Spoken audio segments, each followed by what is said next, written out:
അതിസുരക്ഷാ സംവിധാനങ്ങളുള്ള കണ്ണൂർ വനിതാ ജയിലിന് മുകളിലൂടെ അജ്ഞാതർ ഡ്രോൺ പറത്തി. ശനിയാഴ്ച രാത്രി 11:15ഓടെയാണ് സംഭവം. ജയിലിനകത്തെ ഓഫീസ് കെട്ടിടത്തിന് 25 മീറ്റർ ഉയരത്തിലാണ് ജയിൽ സുരക്ഷയ്ക്ക് ഭീഷണിയായി ഡ്രോൺ പറത്തിയത്. ഗുരുതര സുരക്ഷാ പ്രശ്നമായാണ് ഇതിനെ ജയിൽ അധികൃതരും പോലീസും കാണുന്നത്. ചെങ്ങന്നൂർ ഭാസ്കര കാരണവർ കൊലക്കേസിൽ ജീവപര്യന്തം ശിക്ഷിച്ച് വനിതാ ജയിലിൽ തടവിൽ കഴിയുന്ന ഷെറിൻ കാരണവർ സഹതടവുകാരിയായ നൈജീരിയൻ സ്വദേശി കെയ്ൻ ജൂലിയെ കഴിഞ്ഞ ദിവസം മർദ്ദിച്ചിരുന്നു. തുടർന്ന് ജൂലിയെ തിരുവനന്തപുരം വനിതാ ജയിലിലേക്ക് മാറ്റി. സംഭവത്തിൽ ഷെറിനെതിരെ ടൗൺ പോലീസ് കേസെടുക്കുകയും ചെയ്തിരുന്നു. ഇതിന് പിന്നാലെയാണ് ഡ്രോൺ എത്തിയത്. ഈ സാഹചര്യത്തിൽ വനിതാ ജയിലിന്റെ സുരക്ഷ കൂട്ടി. അട്ടിമറി നടത്താനാണോ ഡ്രോൺ നിരീക്ഷണം എന്ന സംശയം പോലീസിനുണ്ട്. ഷെറിനെ മോചിപ്പിക്കാൻ ഗവർണറോട് സർക്കാർ ശുപാർശ ചെയ്തിരുന്നു.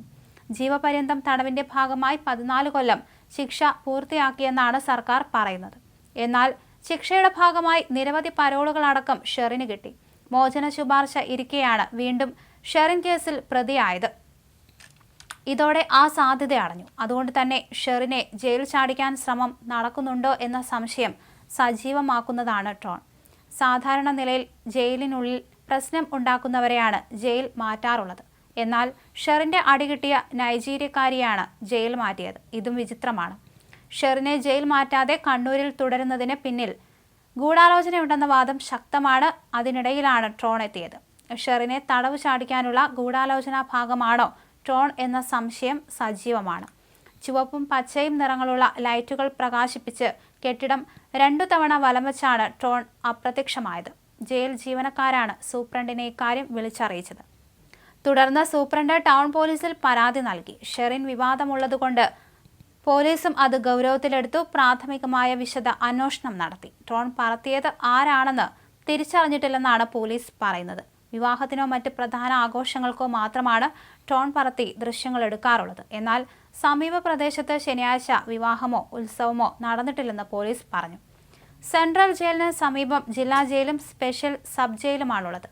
ഇതിന് പിറകിലായിട്ടാണ് വലിയ മതിലുകളാൽ ചുറ്റപ്പെട്ട വനിതാ ജയിൽ സ്ഥിതി ചെയ്യുന്നത്. സമീപ പ്രദേശങ്ങളിലുള്ള ആളുകളെ കേന്ദ്രീകരിച്ചും അന്വേഷണം നടക്കുന്നുണ്ട്. വനിതാ ജയിലിലെ വനിതാ ബ്ലോക്ക് പുതിയ മതിലിന്റെ സുരക്ഷയ്ക്കുള്ളിലേക്ക് മാറ്റിയിരുന്നു. 1 കോടിയിലധികം രൂപ ചെലവിട്ടാണ് മതിൽ ഉയർന്നത്. പഴയ മതിലിന് ബലക്ഷയമുണ്ടെന്ന് കണ്ടെത്തിയതോടെയാണ് പുതിയ മതിൽ നിർമ്മാണം ആരംഭിച്ചത്. മതിലിന് ബലക്ഷയം കണ്ടതോടെ വനിതാ ബ്ലോക്കിലെ അന്തേവാസികളെ കണ്ണൂർ, മാനന്തവാടി, തവനൂർ തുടങ്ങിയ ജയിലുകളിലേക്ക് മാറ്റി പാർപ്പിച്ചിരുന്നു. അങ്ങനെ മതിൽ സുരക്ഷയടക്കം കൂട്ടിയ ജയിലിലെ രഹസ്യങ്ങൾ ചോർത്താനാണ് ഡ്രോൺ എത്തിയതെന്ന സംശയം സജീവമാണ്. എന്തായാലും പോലീസ് ഇതിൽ അന്വേഷണം നടത്തി വരുന്നുണ്ട്. അതേസമയം ഇതിലൊരു അട്ടിമറി തന്നെയാണ് ഏവരും കരുതുന്നത്. അതുകൊണ്ട് തന്നെയാണ് കൂടുതൽ അന്വേഷണങ്ങളിലേക്ക് പോകുന്നത്. ഈ ഡ്രോൺ എവിടെ നിന്നാണ് പറത്തിയത് എന്ന കാര്യത്തിൽ ഉടനടി നിഗമനമുണ്ടാകും.